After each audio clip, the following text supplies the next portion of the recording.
Today we have the longest bull market in history. Oddly, it's also the weakest bull market in history. Never before has a central bank needed to intervene for so long with no end in sight. Globally, however, central banks have been modestly pulling back on their money printing, and this will in fact create a crisis the world is not prepared for. You came here for the truth, so let me unveil that for you. I'm jacked up today. We're going to get into the details, and I wanted to begin with this. When the world monetary base contracts, trouble soon follows. That is a fact, and it cannot be denied. You could see the previous crises that we've experienced, and every time the monetary system decides to contract, which is supposedly naturally occurring, but of course we know what the central banks are up to more now than ever before. It happens every time there's a crash. I don't need to guess. I don't need to be able to have my palms read and crystal balls and tarot cards and all of this other business. Okay, there will be no voodoo required. All I need to do is pay attention to what the central banks are doing, and they will determine when the market crashes. They will dry up liquidity as they have done many times before, and they will cause the crash. It is not going to be the result of any sort of wild event that just naturally occurs. They do it. Let's move on to this. Falling metals prices are seldom good news for world trade. And you'll see that here. You know, industrial commodities are very important. You could see that with copper prices specifically. I'll show you in just a second. But look at this and how they are being traded. Look at the imports and exports. Understand how construction plays a big role in that. The expansion and contraction is very clear, and you see that with the industrial commodities. One of those, as I said, is copper. Now, this is from several days ago, but I think it's still valid. Copper down basically into a bear market from its peak here in just a little while. So it's down 19%. 20% would be considered a bear market, but regardless, we're at that time frame right here where it is extremely weak, and that's not good. That is not good for all those looking for that bullish sentiment. When you see the stock market, we look at the S&P, we look at the NASDAQ, and you would say, wow, this is so good, it's doing so well, but you just have to broaden your horizons and look around the world and see the truth. Number one, we see the stock markets around the world are actually down 14%. You look at the, different markets outside of tech in the US, suddenly you get a different picture. You see what the central banks have done, printed up trillions and trillions of dollars. 15 trillion, in fact, was printed since with the whole G5 plus, I believe, central banks engaging in what I would have calculated $15 trillion. That does not include the 16 trillion printed by the Fed. So we're up to 30 trillion just in that we know of for sure. And then they're saying, well, we're going to start to tighten. We're going to start to, pull back on this. Of course, it's going to cause a problem. We know that. This right here is out of Nedbank in South Africa. They did a report, and they had some amazing charts in here that I wanted to show you, wanted to cover, just very quickly go through them. Global liquidity, the broad money supply. All right, so we saw with QE1, QE2, QE3, but now today we are experiencing this QT, and nobody's taking this seriously, and I'm not sure why.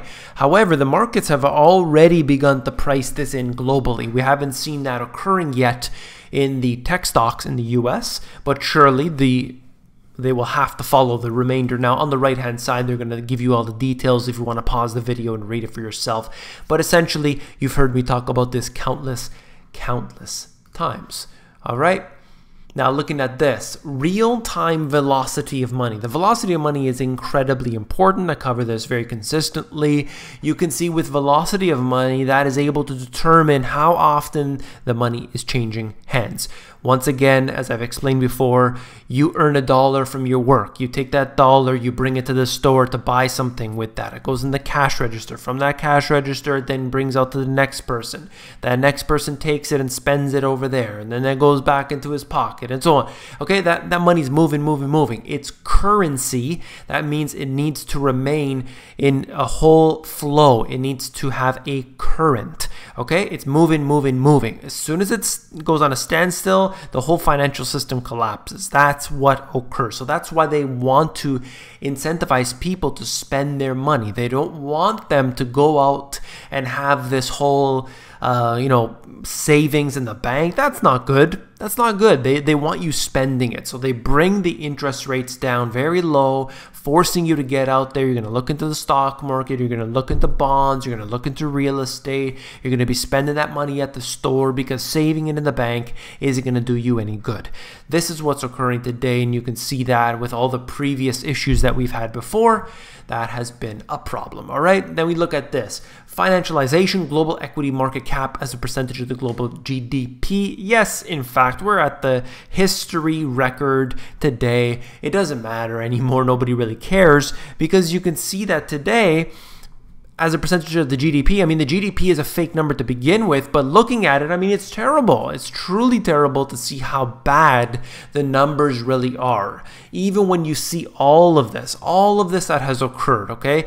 They're talking about here the rise of shadow banking, but however you want to look at it, as far as I'm concerned, we've had these massive bubbles that have been created by the central banks around the world.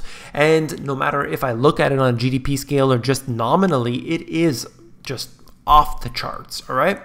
And then here, the inverted debt pyramid, evolution of money creation. And I love the fact that they put the pyramid inverted, because if you've read the Money GPS, the original book, this is how I like to draw it as well.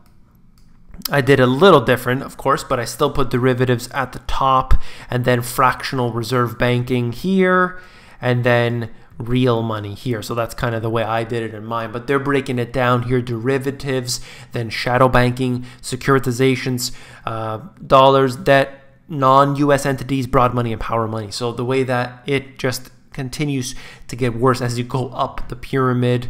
They're suggesting that there's less derivatives today, and I've heard these numbers before. The biggest number I had heard was $2.2 quadrillion that were in the system. This is, I'm assuming, over-the-counter derivatives. In my book, I quoted 1.5 quadrillion. That was, at that time, through the biz, was my source on that, okay? Now today, they're suggesting there's 544 trillion. Honestly, it doesn't matter. It really doesn't matter, because that is so excessively beyond the GDP, which as it is already a fake statistic. And we're already way beyond that. There's no way to ever make sense of this. This is a number that should never have been allowed. You shouldn't be able, as an investment institution, to create something that can topple the world. This is you. Here, let's draw you at the bottom here.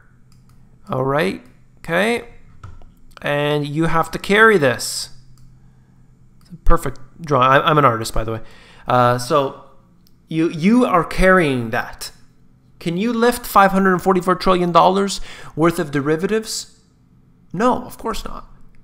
Can all the people together? No, they can't, because together, they can probably lift this bottom piece, but nothing on top of that. I mean, it's a fraud. That's the point I'm trying to make. It's a fraud. As I described in the previous video, it's like Wile E. Coyote. He's run over the cliff. He just hasn't realized it yet. And this is the rot that's in the system today. It's just ultimately terrible. It's going to have to end in a catastrophe. And then, of course, they're going to pose this as the saviors, and they're going to make everything okay again. It's just that they're going to win. If you found the video informative, please give me a thumbs up. When you give me a thumbs up, it helps to support the channel. I do appreciate that very much.